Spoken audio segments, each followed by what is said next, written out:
Most people assume humans are truth seekers, but in reality, we are coherence seekers. When new information arrives, the brain doesn't first ask, "Is this objectively true?"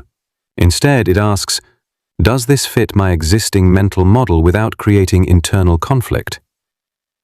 This is why people often ignore evidence that contradicts their beliefs.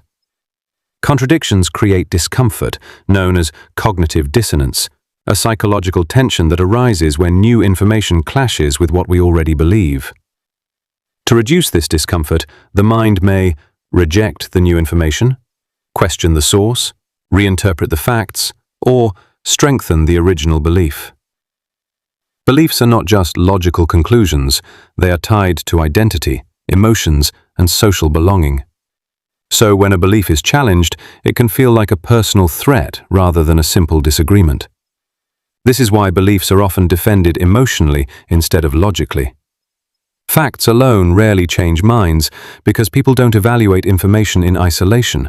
They evaluate whether it fits into their internal narrative. The mind builds a mental model of the world over time. This model helps us predict, interpret, and navigate reality. When new information disrupts that model too much, the brain resists it in order to maintain stability and coherence. Deep insight.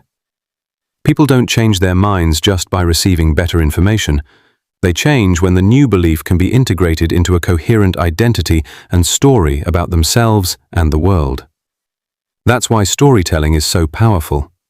A well-structured narrative doesn't just present facts, it organizes them into meaning.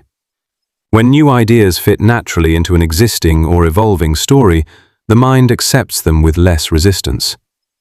In essence, changing someone's mind is less about proving them wrong and more about helping them reconstruct a mental framework where the new belief makes sense.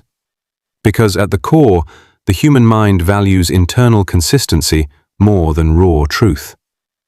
When a belief fits the story, it feels right. And when it feels right, it becomes easier to accept, defend, and live by.